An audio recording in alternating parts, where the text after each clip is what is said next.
Subscribe now and press the bell icon. Never miss an update. نے ارشاد فرمایا الا بذکر اللہ تطمئن القلوب، فرمایا خبردار ہو جاؤ، اللہ کے ذکر میں ہی دلوں کا اطمینان ہے، اللہ کے ذکر میں دلوں کا چین ہے۔ لوگ بہت سارا مال، بہت ساری دولت، بہت ساری عقل اور بہت سارا شعور ہونے کے باوجود بے سکون ہیں۔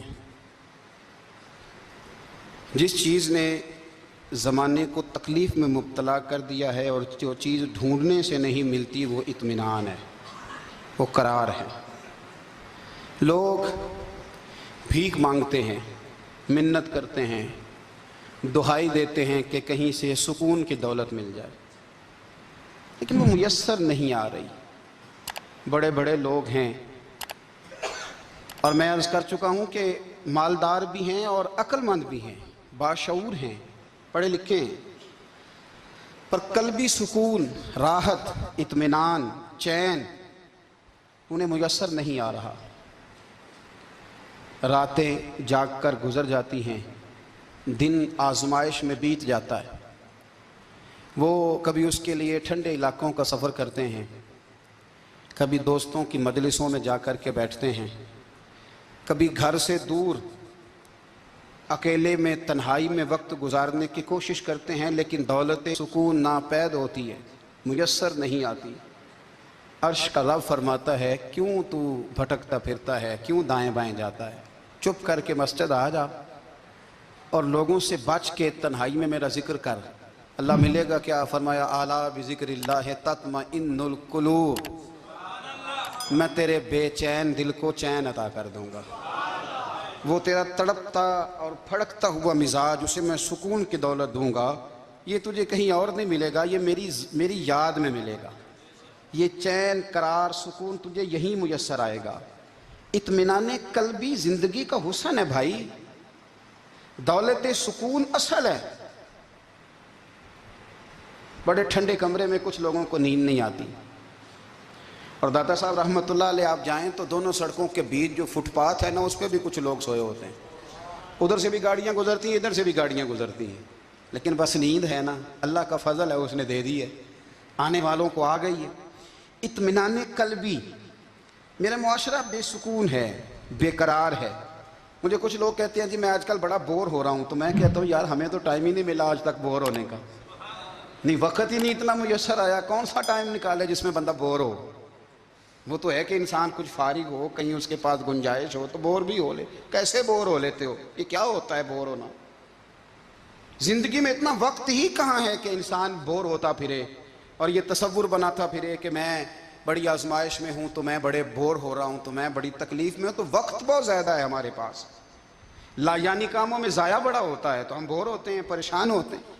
اللہ فرماتے ہیں یہ جو میری یاد ہے نا، لیکن اس کا بھی ایک طریقہ ہے یاد کا، اس طریقے سے اگر میرے رسول کریم علیہ السلام نے فرمایا اللہ کا ذکر اس طرح کرنا کہ دیکھنے والا تمہیں دیوانہ سمجھے، لوگ سمجھیں کہ کوئی مجنون ہے، کوئی جنونی ہے، کوئی پاگل ہے۔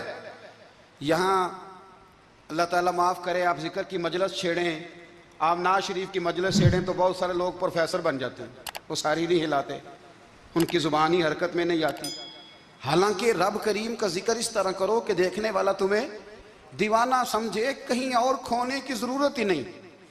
میرے حبیب گویا ہمیں فرماتے ہیں تو رب کے ذکر میں اس طرح کھو جا کہ تجھے دنیا کا خیال ہی نہ رہے، تجھے پھر دنیا کی ہوش نہ رہے۔ لیکن اگر نماز میں بھی خیال غیر آئے، ذکر میں بھی توجہ کہیں اور ہو، زندگی میں وہ عجیب لمحہ تھا، وہ میرے ساتھ تھا اور میں تنہا تھا۔ اگر ماحول یہ ہو کہ آپ کہیں جسم کے ساتھ تو موجود ہوں، روح موجود نہ ہو، تو پھر لذت ذکر بھی میسر نہیں آتی، پھر کیف نہیں حاصل ہوتا۔ یاد رکھیں کہ اس طرح کھو کے رب کی یاد کہاں سے کیف آئے گا؟ الجھ ہی پڑا گئے ہیں۔ وہ مستی، وہ سرور، وہ کیف جو اللہ کے ذکر میں ہوتا تھا، جو کبھی مرشد کامل کے سامنے بیٹھ کر لوگ اللہ اللہ کرتے تھے تو لگتا یہ تھا کہ یہ یہاں ہے ہی نہیں، یہ تو کہیں اور چلے گئے ہیں، یہاں موجود ہی نہیں۔ لیکن اب وہ موج نہیں، وہ شوق نہیں، وہ درد نہیں، وہ زیر نہیں۔ اقبال تڑپ کے کہا کرتے تھے خرد کی گتھیاں سلجھا چکا ہوں، یا رب مجھے صاحب جنوں کر دے، اللہ مہربانی فرما، وہ کیفیت دے، وہ سرور دے۔ زندگی میں اگر اطمینان چاہتے ہو تو کبھی کبھی سب کچھ بھول کے نا تو مست ہو جایا کرو رب کی یاد میں۔ کبھی کبھی چھوڑ دیں دنیا، چھوڑیں یار موبائل، کسی وقت کریں اس کو بند، چھوڑیں اس بات کا خیال کہ فلانے نے سلوٹ کیا ہے کہ نہیں کی، چھوڑے۔ حضرت باجزید بستامی رحمت اللہ تعالیٰ علیہ فرماتے ہیں میں نے اعتکاف کبھی اپنی مسجد میں نہیں کیا، تجھے کہ سارے ہی ہاتھ چومنے والے، سارے ہی پیار کرنے والے۔ فرماتے میں جب اعتکاف کرتا تھا تو میں بستام سے دور نکل جاتا تھا جہاں کوئی مجھے جاننے والا نہ ہو۔ اٹھ بلیا چلو تھے وسیے جتھے وس دے نہیں سارے ینے، نہ کوئی ساڈی ذات پچھانے تے نہ کوئی سانو منے، چلو ادھر چلیں۔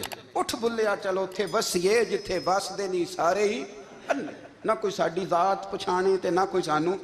اتنا شوق ہے سلوٹ کرانے کا، اتنا شوق ہے تعارف کرانے کا، اتنا شوق ہے اپنا بتانے کا، تو یہ چیز غلبہ کر جاتی ہے، پھر نام رہ جاتا ہے، روح نہیں رہتی، پھر وجود رہ جاتا ہے، پھر باطن کی کیفیت نہیں رہتی۔ خدا را اپنے آپ کو بے چین نہ کرو، بے قرار نہ کرو، بے سکون نہ کرو، رب کی یاد میں آ جاؤ، درود و سلام میں آ جاؤ، نعت کے حسن میں آؤ، تلاوت کی دنیا میں آؤ، سجدوں کے نور میں آؤ، آؤ کبھی کھول کے دل مسجد کی صفائیاں کریں، آؤ آؤ نہ کبھی کوئی بوڑھا دادی نانی دادا ان کے پاس بیٹھ کے پیر دبا کے اللہ کو راضی کریں۔ یہ کیف والی جگہ ہیں، یہ سرور والی جگہ۔ اتنی بے چین ہماری زندگی ہے، بے قرار ہے، تڑپتے ہوئے لوگ، لڑتے ہوئے لوگ، ایسے لگتا ہے اب ایک دوسرے کا گریبان تھام لیں گے، بے قرار بے چین۔ کسی کو انتظار کا کہا جائے نا کہ 10-20 منٹ کسی کا انتظار کرو تو بعض لوگ مجھے ایسے لگتا ہے جیسے یہ ان کا کلیجہ پھٹ جائے گا، ڈاکٹر کے انتظار میں بیٹھے ہیں تو بڑے پریشان ہیں۔ کسی کو ملنے گئے ہیں کو آدھا گھنٹہ بیٹھنا پڑ گیا تو بڑی دقت میں ہیں۔ اپنے آپ کو سکون دیں، آپ یقین کریں بڑا مزہ آتا ہے کبھی کسی کا انتظار کرنا پڑے تو 2-4 تسبیح درود شریف پڑھی جاتی ہے، یعنی ذوق بن جاتا ہے کہ چلو اللہ نے موقع دیا ہے کوئی سرکار کو یاد کر لیں، تنہائی مل گئی۔ ہمارا مزاج جس سختی کا شکار ہے وہ سختی آہستہ آہستہ ہمیں زیادہ آزمائش میں ڈال گئی۔ تو میرے بھائی زندگی میں اطمینان حسن ہے، اور وہ سب سے زیادہ اللہ کی یاد میں ملتا ہے، وہ سب سے زیادہ رب کریم کے ذکر میں، سب سے زیادہ جو چاہتا ہے نا دل ٹھنڈا رہے، زبان میٹھی رہے، وہ مدینے والے محبوب پہ درود و سلام پڑھا کرے، وہ حضور پہ درود و سلام پڑھا کرے، زبان میٹھی رہے گی۔ میرا ذاتی تجربہ ہے کہ جو آدمی اپنے اخلاق سنوارنا چاہے وہ حضور پہ درود شریف پڑھے، جو اپنے اخلاق سنوارنا چاہے، طبیعت کو ٹھنڈا رکھنا چاہے، وہ درود شریف پڑھے، اس کا دل سکون میں آئے گا۔ کچھ کام اور ہیں زندگی میں اطمینان کے لیے، ان کا ہونا بھی بڑا ضروری ہے۔ سب سے پہلے اگر آپ چاہتے ہیں نا زندگی میں سکون ہو تو حقیقتوں کا سامنا کرنا سیکھیں، آپ جو ہیں وہ رہنا سیکھیں، جو آپ نہیں ہیں وہ بننے کی کوشش نہ کریں۔ حقیقت کا سامنا کرو گے تو زندگی اطمینان میں آ جائے گی۔ ہم نے نا بہانے بنا لیے ہیں، ہیلے بنا لیے ہیں، جھوٹ کے سہارے اپنے آپ کو اونچا کر لیا۔ ایک آدمی سے کہا جاتا ہے تو رشوت نہ لے، تو کہتا ہے میں غریبوں سے نہیں لیتا۔ تو میرا سوال یہ ہے کہ امیروں کا حساب لینے کی اللہ نے تیری ڈیوٹی لگائی ہے، تیرے ذمہ لگایا ہے کہ تو امیروں کا حساب کر، تمہیں کیا ضرورت پڑی ہے؟ ہم نا بہانہ کرتے ہیں، رشوت لینے والے کا الگ بہانہ ہے اور سفارش والے کا الگ بہانہ ہے۔ حقیقت کا سامنا کریں، حقیقت کا، جو میرے ذمہ داریاں ہیں وہ میں نے پوری کرنی، جو آپ کی ذمہ داریاں ہیں وہ آپ جان نہ چھڑائیں، حقیقت پسند بنیں۔ میرے رسول کریم، پھر پڑھیے درود شریف صلی اللہ تعالی علیہ وسلم۔ حضور صلی اللہ علیہ وسلم نے فرمایا کہ میری بیٹی سیدہ فاطمہ الزہرا رضی اللہ تعالی عنہا صرف جنتی نہیں، جنتی عورتوں کی سردار ہے۔ لیکن حضور نے یہ بھی فرمایا کہ فاطمہ یہ خیال رکھنا اگر اللہ نے حساب پوچھا تو حساب تم نے خود دینا ہے۔ حقیقت کی طرف توجہ کرائی حضور نے، وہ صرف جنتی نہیں، جنتی عورتوں کی سردار ہیں، پر حقیقت کی جانب توجہ۔ میں حقیقت یہ ہے کہ اگر مالک نے حساب پوچھا تو اس کی تیاری بھی کرنی ہے۔ دیکھیں نا ہمیں کچھ یقین نہیں، اللہ معاف کرے کہ ہمارا حساب کیسا ہوگا، لیکن کتنے آزاد ہیں۔ یعنی بڑی دلیری سے بندے کہتے ہیں فجر نہیں پڑھتا جی، 3 پڑھتا ہوں جی، شاہ رہ جاتی ہے جی، کپڑے صاحب، بڑی دلیری سے۔ اور سیدہ فاطمہ الزہرا نے ساری رات مصلی آباد رکھا ہے، حالانکہ انہیں یقین تھا کہ رب مجھے بغیر حساب کتاب جنت دے گا۔ حقیقت کا سامنا کریں، جو حقوق آپ کے ہیں وہ آپ نے ادا کرنے ہیں، جو ذمہ داریاں ہیں وہ ذمہ داریاں ہیں۔ دیکھیں نا حضرت موسیٰ کلیم اللہ علیہ السلام کے پاس اسرائیل روح نکالنے آئے تو حضرت موسیٰ نے تھپڑ مارا، آنکھ نکال دی، واپس گئے۔ اللہ انہوں نے تو جلال فرمایا ہے، کہا موسیٰ علیہ السلام سے کہیے بیل کی پشت پر ہاتھ رکھیں، جتنے بال ان کے دستے مبارک کے نیچے آئیں گے اتنے 1000 سال ان کی عمر بڑھا دی جائے گی۔ یعنی میرے کان میں کوئی بتا دے کہ جناب 60 سال بڑھ گئی، یا آپ کے کان میں کوئی کہہ دے تو خوشی ہوتی ہے کہ نہیں؟ لیکن یہ حقیقت پسندی نہیں، اس لیے کہ 60 بھی گزر جائیں گے، 70 بھی، یہ حقیقت نہیں۔ حضرت موسیٰ کلیم، چلے میں مثال دیتا ہوں، سمجھ لے 10 بال، حالانکہ بہت زیادہ آتے ہوں گے، 10 بال اگر حضرت موسیٰ کے ہاتھ کے نیچے آئے تو 10,000 سال تو عمر بڑھ گئی نا۔ 10 یعنی 10 سال نہیں، 10 100 نہیں، 10 بہت زیادہ تھی نا۔ تو حضرت موسیٰ کلیم اللہ علیہ السلام سے آ کے عرض کیا گیا حضور بیل کی پشت پر ہاتھ رکھیں، جتنے آپ کے ہاتھ کے نیچے بال آئیں گے اتنے 1000 سال عمر بڑھ جائے گی۔ تو حضرت موسیٰ نے حقیقت پسندی والی بات کی، فرمایا پھر کیا ہوگا؟ 10,000 سال کے بعد پھر کیا ہوگا؟ کہا حضور جانا تو پھر بھی ہے، فرمایا پھر ابھی چلتے ہیں۔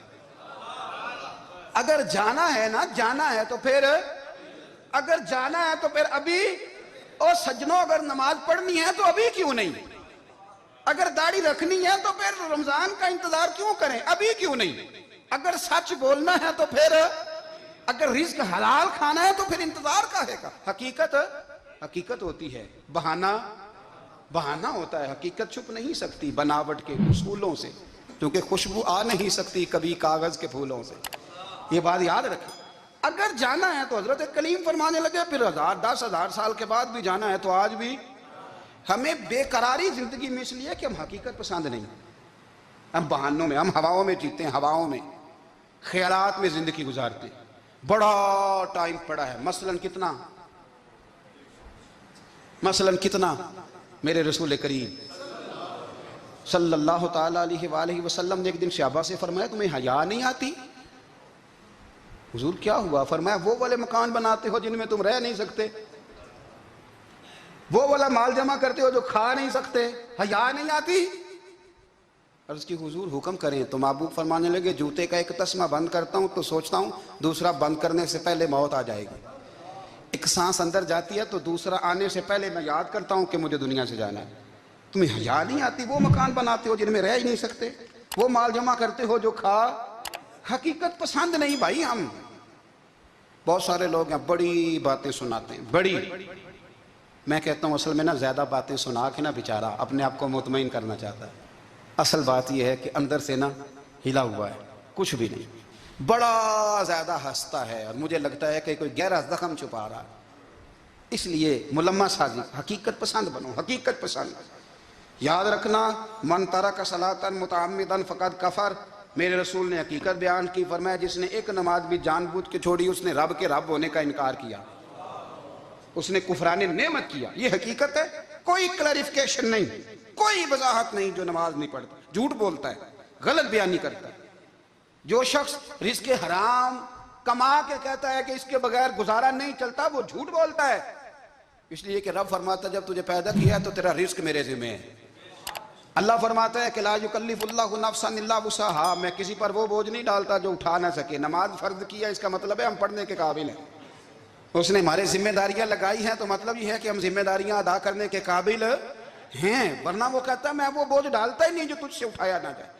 اگر چاہتے ہو کہ زندگی میں اطمینان ملے تو خدا را حقیقت پسندوں والی زندگی گزارو۔ یہ فضاؤں میں زندہ رہنا، ہواؤں میں، اللہ بڑا معاف کرنے والا ہے، اللہ بڑا کریم ہے، معاف کر دے گا، تو بھئی یہ بات صحابہ کو بھی پتا تھی، یہ اہل بیت کو بھی خبر تھی، تو وہ تو ایک ایک بات کا لحاظ کرتے تھے۔ یہ غوث اعظم کو بھی پتا تھی، یہ ان کے والد کو بھی پتا تھی، جنہوں نے کسی کا ایک سیب کھا لیا تھا تو 12 سال اس کے گھر میں نوکری کرتے رہے، انہیں نہیں پتا تھا اللہ بڑا کریم ہے، معاف کر دے گا، ایک سیب ہی ہے نا۔ تو حقیقت پسندی آپ کو سکون دے گی، اور اگر آپ نے اپنے آپ کو غیر مطمئن کیا ہوا ہے، بات کچھ اور ہے، اور آپ نے اپنے آپ کو ڈال کسی اور طرف لیا ہے، تو پھر آپ کو سکون مل سکتا؟ سکون حقیقت پسندی میں، اصل میں سکون ہوتا ہے، اداکاری میں سکون نہیں ہوتا۔ تیسری بات سنیں، اگر آپ چاہتے ہیں زندگی میں مطمئن رہیں تو دنیا داروں سے امیدیں توڑ دیں، اللہ اور اس کے رسول سے امید وابستہ کریں، اولیاء اللہ سے امیدیں وابستہ کریں۔ صحابہ اور اہل بیت سے امیدیں، اللہ اور اللہ والوں سے امیدیں، دنیا داروں سے امیدیں۔ آپ کو پتہ ہے دنیا دار کی تباہی کب ہوتی ہے؟ جب انہیں خوش آمدی مل جاتا ہے۔ چودھری کا بیڑا اس وقت غرق ہوتا ہے جب اسے چودھری کہنے والے زیادہ ہو جاتے ہیں۔ سیٹھ صاحب اور نواب صاحب بیچارے تباہ تاب ہوتے ہیں بھولے پن میں، جب ان کے دائیں بائیں ریلا ہوتا ہے سیٹھ صاحب کہنے کا۔ لوگ انہیں کھانا چاہتے ہیں، پیار ان کا نہیں ہوتا، ان کی جیب کا ہوتا ہے۔ محبت ان سے نہیں ہوتی، ان کی کرسی سے ہوتی ہے۔ ضروریات کا پیار ہوتا ہے، تباہ کر دیا جاتا ہے۔ ہماری ساری توقعات دنیا داروں سے وابستہ ہو گئی ہیں۔ ناراض نہ ہونا، پیروں نے، مولویوں نے، درویشوں نے، انہوں نے بھی سیٹ رکھے ہوئے جلسوں کی صدارت کرانے کے لیے۔ یعنی مذہبی جلسہ ہے، اس میں بہت زبردست پڑھے لکھے صاحب تقوی عالم کا خطاب ہے، اور کی صدارت وہ بندہ کر رہا ہے جس نے عشاء کی نماز بھی نہیں پڑھی، وہ بندہ صدارت کر رہا ہے۔ کیوں؟ اس لیے کہ اس نے لاکھ روپیہ دیا ہے محفل میں۔ خدا را دنیا داروں سے امیدیں چھوڑ دیں، ورنہ آپ کمزور پڑ جائیں گے، آپ کی امیدیں ٹوٹیں گی۔ کتنا کمزور ہے وہ شخص دو چار ہزار کے لیے کسی بندے کی چاپلوسی کرتا ہے، اس کے پیچھے بھاگتا ہے، خوش آمدیں کرتا ہے، تھوڑے سے نوٹوں کے لیے۔ دکھ سکھ میں کام آئے گا اس کام کے لیے۔ میرے رسول کریم علیہ السلام نے فرمایا، جس نے بندوں کو راضی کرتے کرتے رب کو ناراض کر دیا، اس کی دنیا بھی گئی اور آخرت بھی گئی۔ اور فرمایا جس نے بندوں کی پرواہ نہیں کی، اللہ کو راضی کیا، فرمایا اگر رب راضی ہو گیا تو لوگوں کے دلوں میں بھی محبت پیدا فرما دے گا۔ کیا ضرورت ہے خوشامد کرنا دنیا داروں کی، سیٹوں کی، نوابوں کی، چاپلو۔ اور میں آپ کو ایک بات بتاؤں، ہوتا پتہ کیا ہے؟ یہ جو حب جا اور حب با ہوتی ہے نا، اس سے پیٹ نہیں بھرتا۔ آپ کو اگر خوشامد کرنی ہے تو پھر آپ کو ساری زندگی کرنی ہے۔ پھر ان کو بھی پتہ ہوتا ہے کہ تعلق کس بنیاد پر ہے، اس میں کبھی بھی خلوص پیدا نہیں ہوتا۔ آپ بے چین رہتے ہیں، بے قرار رہتے ہیں، آپ کو تکلیف رہتی ہے ہمیشہ۔ کبھی بھی دنیا داروں سے امیدیں وابستہ نہ کریں۔ ایک بات سنیں بڑی شاندار، امام غزالی نے لکھی ہے۔ امام غزالی فرماتے ہیں کہ ہارون رشید نہ حج کر کے واپس آیا بغداد میں، تو کونے میں حضرت بہلول دانا بیٹھے تھے۔ رش بہت تھا، مجمع بڑا تھا۔ حضرت بہلول دانا بھی سڑک کے کنارے بیٹھے تھے، تو سپاہی کہنے لگے یہاں سے اٹھ جاؤ۔ فرمانے لگے ہارون رشید کی زمین نہیں، زمین میرے رب کی ہے، میں کیوں اٹھوں؟ وہ قریب سے گزرا تو سلام لی، تو آپ نے اس کا پروٹوکول دیکھا تو فرمانے لگے ہارون رشید تجھ سے تگڑے تگڑے موٹے موٹے پروٹوکول میں نے لوگوں کے دیکھے ہیں، اور یہ جو تیرے دائیں بائیں آج تیرے نعرے لگا رہے ہیں، یہ پہلے ان لوگوں کے نعرے لگایا کرتے تھے، اور تھوڑا وقت گزرنے دے، جو تیرے بعد آئے گا نا یہ سارے پھر ان کے نعرے بھی لگائیں گے۔ تو جھوٹ کی دنیا میں زندہ ہے، ان سے تو نے امیدیں وابستہ کی ہیں، یہ کل اس کے نعرے لگائیں گے۔ اس کے دل پہ بڑا اثر ہوا، گھوڑے سے اتر آیا، آگے کہنے لگا حضور آپ نے مجھے بڑی اچھی نصیحت کی ہے، میرا دل بڑا ٹھنڈا ہوا ہے، میں نے سنا ہے آپ مقروض ہیں، کچھ لوگوں کا قرض، تو مجھے کوئی حکم ہی کر دیں۔ آپ ہنسنے لگے، فرمانے لگے یار تو بڑا ہی بیوقوف ہے، بڑا ہی بیوقوف ہے تو، میں تجھے نصیحت کر رہا ہوں تو مجھے الجھا رہا ہے، حضور کوئی حکم کر دیں۔ کیا خوبصورت انداز ہے رب کریم کے بندوں کا۔ حضرت بہلول دانا فرمانے لگے تیرا رب کون ہے؟ کہا اللہ۔ تو فرمایا میرا کون ہے؟ کہا اللہ۔ فرمانے لگے یہ تو نہیں نہ ہو سکتا کہ اللہ ہارون رشید کو دیتا رہے اور بہلول دانا کو بھول ہی جائے، یہ تو نہیں نہ ہو سکتا کہ ہارون رشید کو دیتا رہے اور بہلول دانا کو بھول جائے۔ فرمایا اس کا دل، اس کا ارادہ ہوا، ارادہ قدرت ہوا کہ بہلول مقروض رہنا چاہیے، تو اگر رب مجھے رکھنا چاہتا ہے، دکھ قبول محمد بخشا راضی رہن پیارے، اگر وہ چاہتا ہے میں مقروض رہوں تو میں بھی چاہتا ہوں کہ میں مقروض ہی رہوں، یہ تو نہیں نہ ہو سکتا کہ تجھے دے اور مجھے نہ دے۔ فرمایا میری تجھ سے کوئی امید نہیں، مجھے جب بھی دے گا میرا رب بھی دے گا، اور وہ دے گا تو پھر انشاءاللہ خزانے کھول کے دے گا۔ دنیا داروں سے امیدیں وابستہ کرنا، لوگوں کے پیچھے، یہ چھوڑ دیں، آپ بے چین رہیں گے، بے قرار رہیں گے۔ اللہ والوں سے ضرور امیدیں وابستہ کریں، اس لیے کہ ان کے پاس جو کچھ ہوتا ہے وہ دراصل رب کا ہی ہوتا ہے۔ لیکن سیٹھوں سے، نوابوں سے، سیاستدانوں سے باز آ جائیں، ہماری بڑی امیدیں وابستہ ہیں۔ میں اکثر کہتا ہوں جتنے پھیرے نوکری کے لیے دنیا دار کے دروازے پہ لگائے ہیں نا، اس سے کم دفعہ مسجد میں نفل پڑے ہوتے تو رب اتنی بڑی مہربانی فرما دیتا۔ تیسری بات یہ یاد رکھیں، اگر سکون لینا چاہتے ہیں نا، اگر سکون لینا چاہتے ہو نا تو لوگوں کو ڈسکس کرنا بند کر دو۔ کس کو اللہ نے کتنے پیسے دیے ہیں وہ جانے اور اللہ جانے، کس کو اللہ نے کتنی گاڑیاں دی ہیں وہ جانے، اور لوگوں کو ڈسکس کرنا۔ جی یعنی میں ایک جگہ بیٹھا تھا تو ایک صاحب گاڑی والا گزرا گاڑی میں بیٹھ کے, اس کا پڑوسی تھا, کہتا منہ ہے کار والا. میں کہ وہ تے ہے تاں ہی بیٹھا ہے. تے ہن میں کہ سمجھانا سی نا انہوں, میں کہ توں تے میں حساب لائیے بھی ساڈے کول کوئی نہیں, وہ تے ہے. لیکن نا اللہ نے اسے دی ہے نا, تو اللہ نے چاہا نا وہ کار میں بیٹھے, تو اس نے پھٹے پہ بیٹھ کے یہ تبصرہ کیا کہ منہ ہے کار والا. میں کہ بھی وہ تے ہے تاں کار ہے. اب مجھے اور تجھے اندازہ لگانا چاہیے کہ ہم کیا یہ بحث ہے. یعنی اللہ کو چاہیے تھا معاذ اللہ کے پہلے تجھ سے پوچھتا کہ اسے کار دینی ہے کہ نہیں. کیا مطلب فضول بحث ہے. وہ چیز ہمیں اتنا تنگ کرتی ہے, اتنی تکلیف دیتی ہے کہ آپ یقین کریں سارا دن اسی کو ڈسکس کرتے ہیں. سارا دن اس کے پاس گاڑی ہے, اس کے پاس کار ہے, فلانے کا پیسہ 1 نمبر ہے, فلانے کا 2 نمبر ہے, فلانے کا 6 نمبر ہے. اصل بات کے اندر حسد ہے, اس کو نکالو. ایک بات کہنے لگا ہوں, اسے یاد رکھنا. میرے اعلیٰ حضرت رحمۃ اللہ علیہ فرمایا کرتے, حسد کرنے والا بندوں پر اعتراض نہیں کرتا, اللہ پر اعتراض کرتا. وہ کہتا ہے اللہ اسے کیوں دیا ہے, اتنا کیوں دیا ہے, معاذ اللہ وہ اللہ کی تقسیم پر اعتراض کرتا. حسد کرتے ہو بے چین رہو گے. حسد آپ کے دل کو تڑپا کے رکھ دے. چھوڑے, اللہ بڑا کریم ہے, جس کو جہاں چاہتا ہے وہاں بٹھا دیتا ہے. آپ قطعاً اس بحث میں نہ پڑے کہ اللہ نے کس کو کتنا دیا ہے, کب دیا ہے, کیوں دیا ہے. وہ بڑا بے نیاز ہے. حسد آپ کو تباہ کرے گا. دنیا میں پہلا گناہ جو ہوا تھا وہ حسد تھا. ابلیس نے حضرت آدم سے حسد کیا, کہنے لگا میں بہتر ہوں, سرداری اس کو مل رہی ہے, یہ تو اللہ کو پتہ ہے نا کس کو دینی ہے. اور دنیا میں پہلا قتل حسد کی وجہ سے ہوا. حابیل قابیل کے درمیان حسد کا معاملہ تھا. خاتون کا نکاح اس سے کیوں ہو رہا ہے, مجھ سے ہونا چاہیے.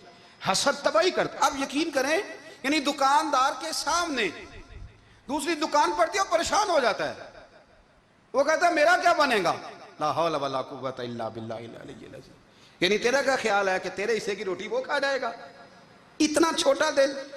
یعنی تیرا موقف یہ ہے کہ تیرے حصے کا نصیب اس تک چلا جائے گا, یہ تیری خواہش ہے. ایک دوسرے کی کمزوریاں بیان کرنا, اس کا تو مال ہی ناقص ہے جی, اس کے تو پاس ہی کچھ نہیں. یہ تو کمزور لوگوں کا طریقہ ہے. میرے رسول کریم علیہ الصلوۃ والسلام گزر رہے تھے, پت جھڑ کا موسم تھا, خزاں کا موسم تھا, درختوں کے پتے جھڑ رہے تھے. صحابہ کو ساتھ لے کے حضور گزرے اور ایک درخت کی ٹہنی کو پکڑ کے حضور نے ہلایا.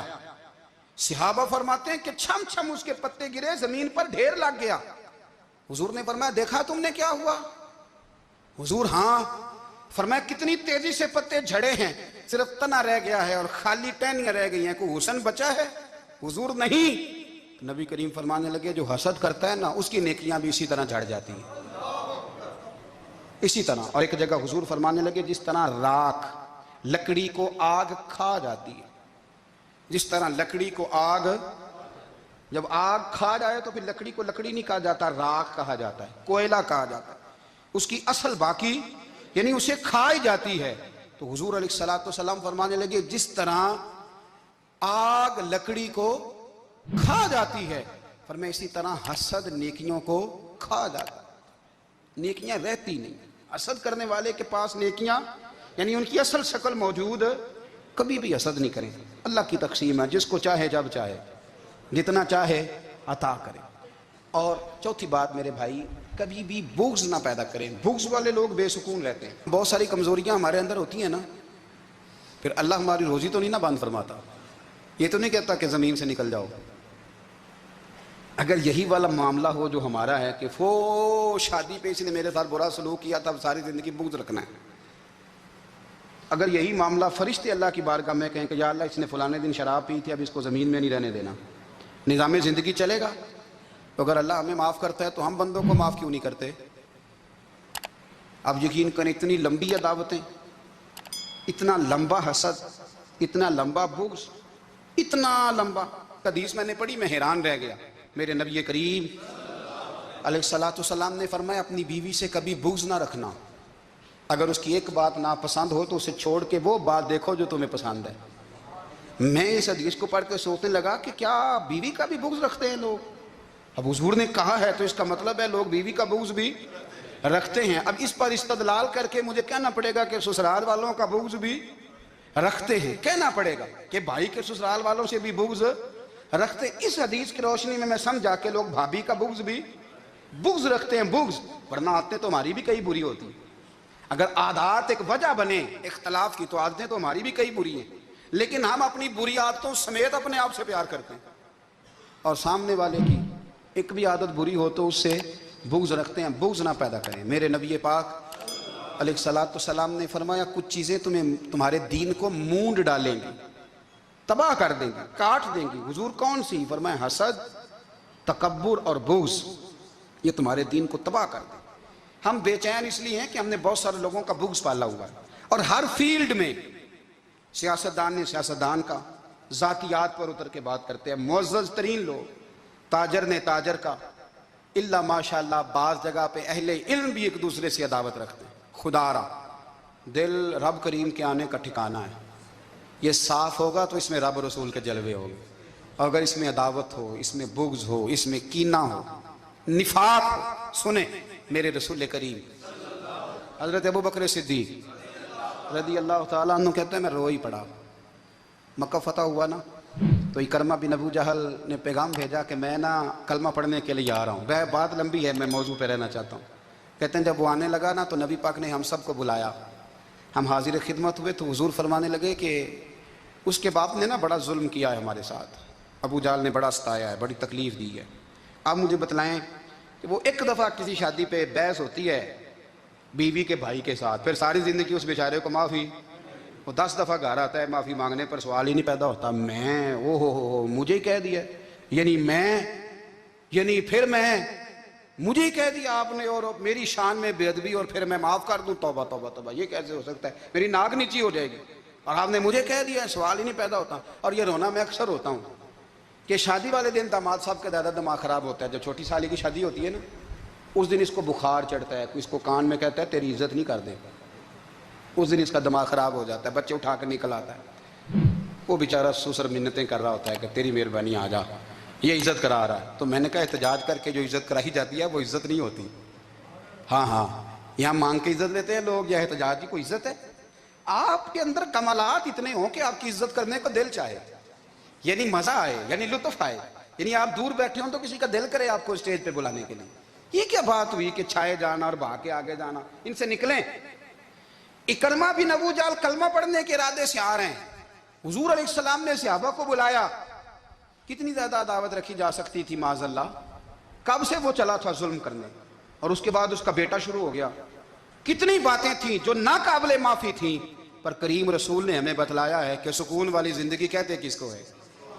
جب سب لوگ جمع ہو گئے تو حضور نے فرمایا بھئی وہ کلمہ پڑھنے آ رہا ہے، اس کے باپ نے ظلم بڑے کیے ہیں، پر میری نصیحت یہ ہے کہ اس کے سامنے اس کے باپ کو برا نہ کہے، خبردار کوئی اس کے سامنے کوئی بات نہ کرے۔ اب وہ کلمہ پڑھنے آ رہا ہے، مطیع ہو کے آ رہا ہے، بان کے آ رہا ہے۔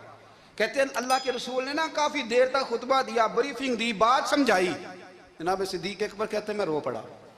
ایک صحابی مجھے کہنے لگے تمہیں کیا ہوا؟ تو میں نے کہا میں مصطفیٰ کی رحمت پہ رو رہا ہوں، دیکھو کن کے لیے حضور گراؤنڈ بنا رہے ہیں، اے دیکھو کن کے لیے حضور تیاری کر رہے ہیں، جنہوں نے ساری زندگی دشمنی کی۔ خدا را یہ اندر سے عداوتیں نکال پھینکو۔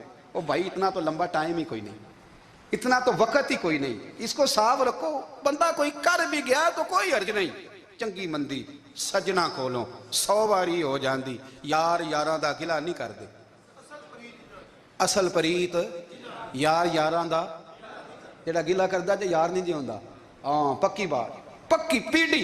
میرا ایک سنگی مجھے آ کے آنے لگا فلانی جگہ بندہ یہ بات کر رہا تھا، میں کہ تو اوتھے ہی سیں سوندا سیں، تم ہی نال ہی سیں، میرا تو سجن بات سونی نہیں سکتا۔ چنگی مندی سجنا کولوں 100 باری ہو جاندی، یار یاراں دا گلا نہیں کر دے، اصل پریت جنہاں دی۔ ہاں جو بندے پھر ہوتے اس طرح کے ان کے لیے بھی میاں صاحب نے کہا ہے، ان کے لیے بھی میاں صاحب نے کہا ہے، ان کے لیے بھی آپ نے بات ارشاد فرمائی ہے۔ آپ نے فرمایا چنگا ہویا لڑ نیڑیوں چھٹا، کتے عمر نہیں لنگی ساری، بے قدران دی یاری کولوں توبہ لکھ لکھ باری۔ او چنگا ہویا لڑ نیڑیوں چھٹا، کتے عمر نہیں لنگی ساری۔ جو اس طرح کا تھا نا شکوے کرنے والا، بغض رکھنے والا، فرمایا بے قدران دی یاری کولوں توبہ، یعنی لاکھ تے لاکھ کنے ہو گئے، یعنی 2 لاکھ باری توبہ کی تھی انہوں نے، گنی نہیں جا سکتی جتنی میاں صاحب نے توبہ کر دی۔ بے قدرے دوست، بے قدران دی یاری کولوں توبہ لکھ لکھ باری، چنگا ہویا لڑ نیڑیوں چھٹا، کتے عمر نہیں لنگی ساری۔ تو مہربانی کریں، ایک تو اگر آپ مطمئن رہنا چاہتے ہیں تو کبھی کبھی نا مست ہو کے ذکر الہی کریں، مست ہو۔ وہ والا ذکر نہیں جس میں آپ موبائل بھی دیکھ رہے ہیں اور کہانیاں بھی. میرے سامنے کوئی بندہ جمعے والے دن یا تقریر کے درمیان تسبیح لے کے بیٹھ جائے تو میں اس سے پوچھتا ہوں تو دو کام ایک ٹائم جی میں پہ کرنا ہے. میری بھی بات سن رہے ہو, تسبیح پڑھی تو ممکن ہی نہیں. تسبیح تو تسبیح ہے, جب وہ ہوگی تو پھر کوئی اور کام سوال ہی نہیں پیدا ہو. ایک تو ذکر کریں محو, دوسری بات حقیقت کا سامنا کریں. آپ اگر مطمئن رہنا چاہتے ہیں تو حقیقت پسند بنیں. تیسری بات حسد چھوڑ دیں. آپ کے اس چینل کو اور بہتر بنانے کے لیے اور لوگوں تک پہنچانے کے لیے اس ویڈیو کو ضرور لائک, شیئر, کمنٹ اور سبسکرائب